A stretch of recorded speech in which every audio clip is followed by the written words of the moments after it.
Assalamualaikum warahmatullahi wabarakatuh. Selamat pagi anak-anak. Berjumpa kembali bersama Bu Samsiah. Bagaimana kabar kalian hari ini? Semoga kalian semua tetap sehat selalu. Hari ini kita akan melanjutkan pembelajaran tematik kelas 5.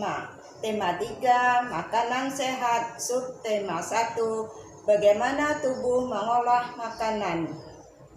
Pada muatan pelajaran bahasa Indonesia, yuk langsung simak baik-baik ya video materi tentang iklan. Iklan adalah suatu pesan tentang keunggulan suatu produk, barang, dan jasa yang dibuat seseorang atau perusahaan yang ditujukan kepada masyarakat. Nah, berdasarkan media penyampaiannya, iklan dibagi menjadi dua, yaitu iklan media cetak dan iklan media elektronik. Kali ini kita akan mempelajari iklan media cetak. Apa sih contohnya iklan media cetak? Contohnya bisa berupa majalah, pamflet, poster, kemudian bisa juga berupa koran. Dalam suatu iklan pasti terdapat kata kunci. Kata kunci itu sendiri adalah kata-kata inti suatu iklan. Cirinya yaitu 1. Terdapat pada judul iklan. 2. Kata tersebut sering disebutkan. 3. Bisa diungkapkan dalam sebuah iklan. Contoh dari sebuah iklan adalah cintailah jantung Anda dengan konsumsi sayur dan buah-buahan. Nah, kata kunci dari iklan ini adalah kesehatan jantung, karena isinya adalah tentang kesehatan jantung. Selanjutnya, ciri-ciri kebahasaan iklan. 1. Menggunakan bahasa yang singkat, padat, jelas. 2. Menggunakan slogan kalimat yang menarik. 3. Menggunakan kalimat persuasif atau ajakan. 4. Menggunakan kata ganti orang pertama. 5. Menggunakan kata berkonotasi positif. 6. Isinya harus objektif, jujur, singkat, jelas, dan menarik. Untuk poin ketiga, ciri-ciri kalimat persuasif adalah 1. Bersifat mengajak. 2. Biasanya menggunakan kata-kata ajakan seperti ayo, marilah. 3. Ditulis secara menarik. Dapat diberi tema agar orang-orang membaca, mendengarkan akan selalu mengingatnya. Selanjutnya adalah unsur-unsur iklan. 1. Headline, judul iklan. Judul sebuah iklan harus dengan tepat menarik perhatian pembaca. 2. Subjudul, merupakan gambaran garis besar produk. Visual yang menarik, yaitu menggunakan foto atau gambar. 4. Isi iklan. Biasanya ditulis dengan jenis huruf yang lebih kecil daripada judul dan subjudul. Hal ini membantu pembaca mengenal pembuat iklan. Selanjutnya, menentukan isi iklan di media cetak. Untuk dapat menentukan isi dari sebuah iklan, kita perlu membaca iklan tersebut dengan cermat. Isi iklan biasanya ditulis menggunakan kalimat yang singkat dan jelas. Kemudian, langkah-langkah untuk membuat rancangan iklan cetak yang menarik. Buatlah layout tata letak yang sederhana. 2. Buatlah gambar yang menarik dan kreatif. 3. Buatlah isi iklan dengan kalimat singkat dan jelas tetapi dapat menarik perhatian dan tidak menyinggung perasaan golongan masyarakat tertentu. 4. Buatlah iklan dengan bahasa yang mudah dimengerti dan diingat oleh masyarakat serta dapat menimbulkan rasa penasaran bagi pembacanya. Ayo, berlatihlah membuat iklan cetak. Gambarlah iklan buatanmu dengan tema makanan sehat dan selembar kertas HVS. Apa yang dimakan oleh sapi hingga dapat menghasilkan susu? Ayo kita simak penjelasannya ya. Contoh hewan yang dimanfaatkan daging dan susu antara lain sapi, domba, dan kambing. Sapi, domba, dan kambing termasuk jenis hewan ruminansia. Apa itu hewan ruminansia? Hewan ruminansia adalah hewan yang memamah biak atau hewan yang mamalia yang memamah memakan 2 kali. Sistem pencernaan hewan ruminansia lebih komplit dibandingkan pencernaan hewan lainnya.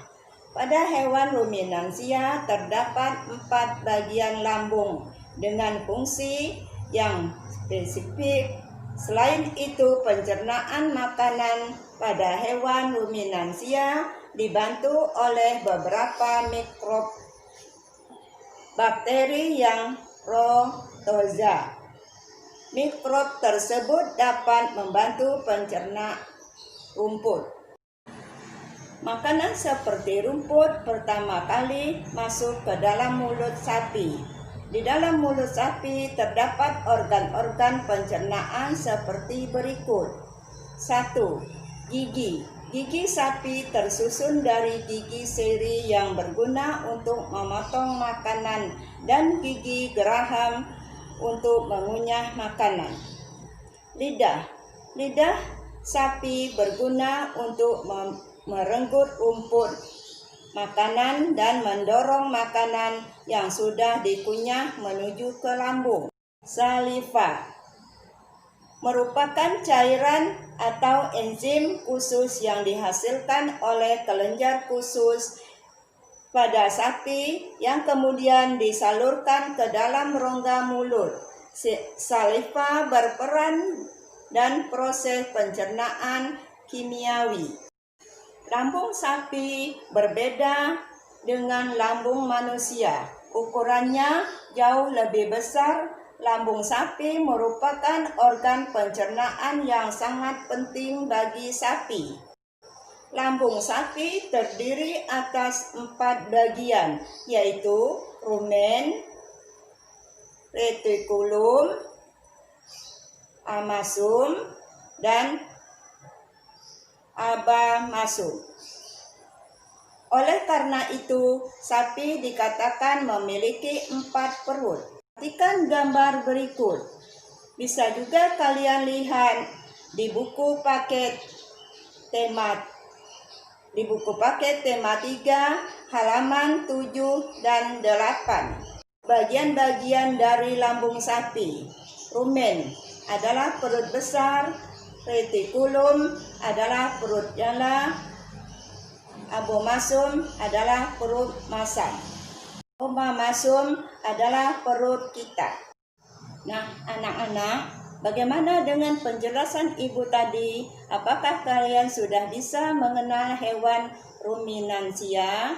Setelah kita pelajari sistem pencernaan pada sapi, sekarang perhatikan penjelasan tentang sistem pencernaan pada manusia.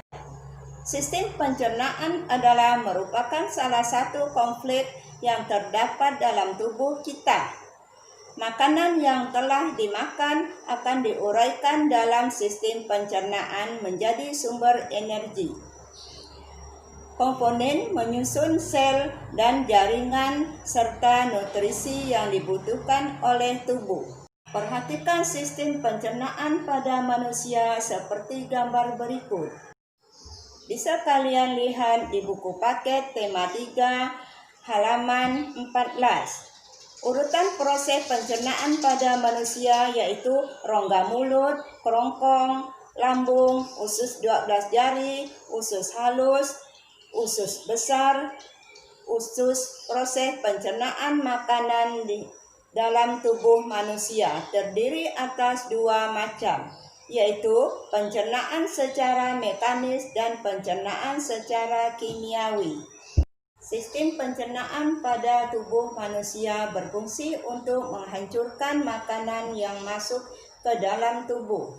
Makanan yang semula dalam bentuk kasar dapat berubah menjadi bentuk yang lebih halus dengan bantuan gigi dan enzim. Dalam hal ini, enzim pencernaan dapat mempermudahkan proses penyerapan sari makanan. Selain itu, sistem pencernaan juga berfungsi untuk membuang sisa-sisa makanan yang sudah tidak diperlukan tubuh.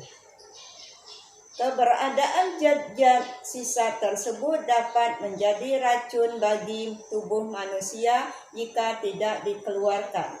Berikut ini adalah proses pencernaan makanan pada manusia. 1. Proses memasukkan makanan ke mulut.